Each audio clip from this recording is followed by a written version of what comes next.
الدراما المصرية على مدار سنين قدمت لينا مسلسلات كتير حلوة. مسلسلات من حلاوتها وجمالها تقعد تعيدها على طول وما تزهقش. من بين المسلسلات دي مسلسلات نور الشريف. نور الشريف طول مشواره الدرامي قدم لنا شخصيات مختلفة. قدر من خلال الشخصيات دي انه يدخل كل بيت مصري ويكون ضيف رمضاني فيه. عشان كده احنا في فيديو النهاردة هنتكلم عن اهم اعمال نور الشريف الدرامية. والسؤال الاهم اللي هجاوبكم عليه: هي ليه مسلسلات نور الشريف بتعيش العمر كله؟ بس قبل ما اكمل كلامي ياريت يا صاحبي تكون جهزت كوباية الشاي، لان المشخصاتي هيبدأ الحكاية.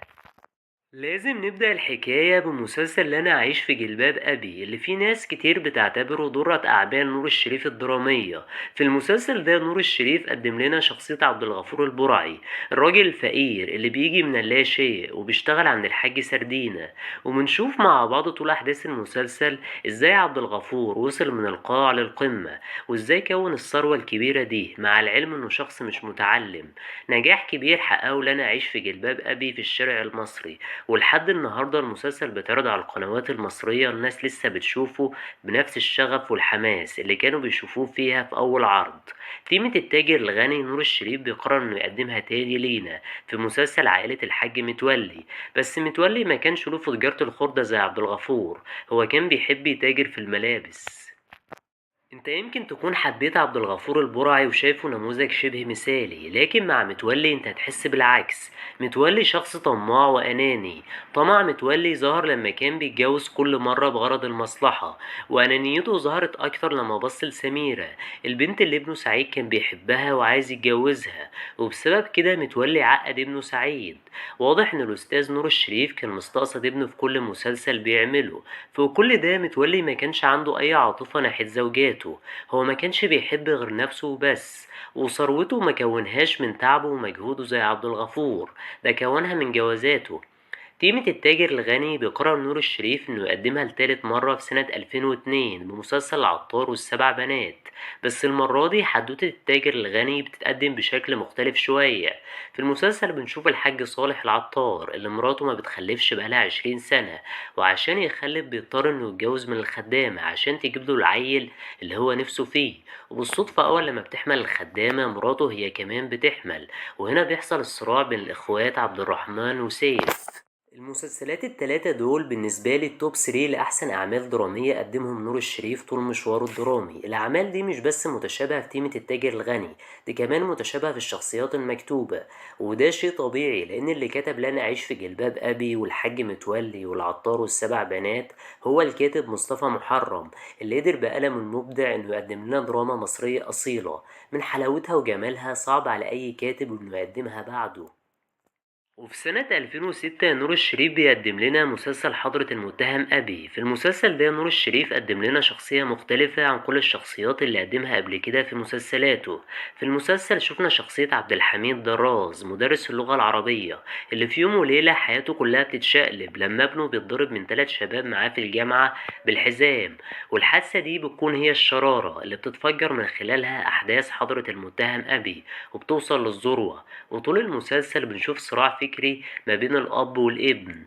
الأب عايز يجيب حق ابنه عن طريق القانون، والابن عايز ياخد حقه بدراعه. من أكتر الحاجات اللي بتعجبني في المسلسل ده أغنية التتر بتاعته اللي غناها مدحت صالح، أغنية كلماتها كلها إبداع. بالنسبة لي أنا المسلسل ده ما بفضلوش قوي لأنه مسلسل كئيب وحزين شوية، كمان نهايته صعبة وقاسية. هما الاتنين يروحوا يدرسوا وينجحوا. مبروك يا دكتور. مبروك يا دكتور. وفي سنة 2007 نور الشريف بيقدم لينا تحفة درامية جديدة اسمها الدالي، ودي كانت أول مرة نور الشريف يقدم مسلسلات أجزاء. نور الشريف عمره ما حب فكرة مسلسلات الأجزاء، والدليل على كده إنه مع النجاح الساحق لمسلسل أنا أعيش في جلباب أبي ومسلسل عائلة الحاج متولي، نور الشريف رفض إنه يقدم أجزاء تانية منهم. لكن كل حاجة بتتغير لما بيقدم مسلسل الدالي. والمسلسل كعادة مسلسلات نور الشريف بينجح في الشارع وبيسمع، وبيستمر نجاح الدالي ل3 أجزاء. قصة المسلسل بتحكي لنا عن رجل الأعمال والسياسي سعد الدالي اللي بنى إمبراطوريته من الصفر. طول المسلسل بنشوف صراع سعد الدالي مع المافيا. وأكيد طبعا كلنا فاكرين أشهر جملة قالها نور الشريف في المسلسل: أنا سعد الدالي أنت مين؟ المسلسلات الصعيدية من أكتر المسلسلات اللي بتحقق نجاح مع الجمهور.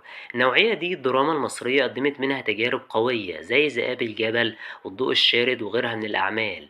وفي سنة 2009 بيقرر نور الشريف إنه يتعاون مع الكاتب عبد الرحيم كمال في مسلسل صعيدي اسمه الرحايا. بصراحة مشوار نور الشريف الدرامي ما كانش ينفع ما يكونش فيه أي مسلسل صعيدي. المسلسل بيحكي لينا عن محمد أبو دياب العمدة اللي بيكتشف إن ولاده قتل أخوهم مرعي. أيوة، المسلسل قصته مقتبسة من قصة سيدنا يوسف مع إخواته. أوعدك يا صاحبي إنك هتستمتع بدراما صعيدية من العيار التقيل لما تشوف الرحايا.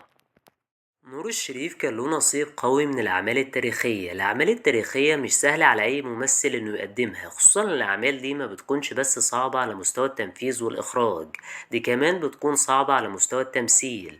التمثيل باللغة العربية أصعب بكتير من التمثيل باللغة العامية. سلسلة نور الشريف التاريخية قدم من خلالها 3 شخصيات في التاريخ الإسلامي. أولها مسلسل عمر بن عبد العزيز، وتانيها مسلسل هارون الرشيد، وكان آخرها مسلسل رجل الأقدار اللي اتعرض سنة 2003 وقدم فيه شخصية عمرو بن العاص. وبالرغم من النجاح الكبير اللي حققته المسلسلات دي فترة عرضها، إلا إنها نادرة العرض على القنوات المصرية، وأنا مش عارف إيه السبب. طيب هي ليه مسلسلات نور الشريف بتعيش العمر كله؟ لأنها مسلسلات متكاملة، قصة وإخراج وتمثيل. كمان نور الشريف كان متنوع في الشخصيات والأدوار اللي بيقدمها، حتى لما كان بيكرر نفسه كان بيقدم المسلسل بشكل مختلف، وده اللي شفناه في تيمة التاجر الغني.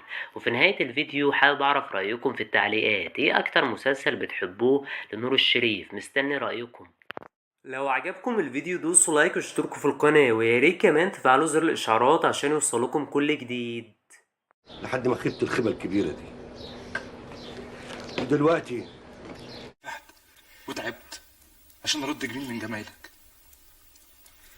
لو عجبكم الفيديو دوسوا لايك واشتركوا في قناة المشخصاتي عشان تشوفوا كل جديد المشخصاتي.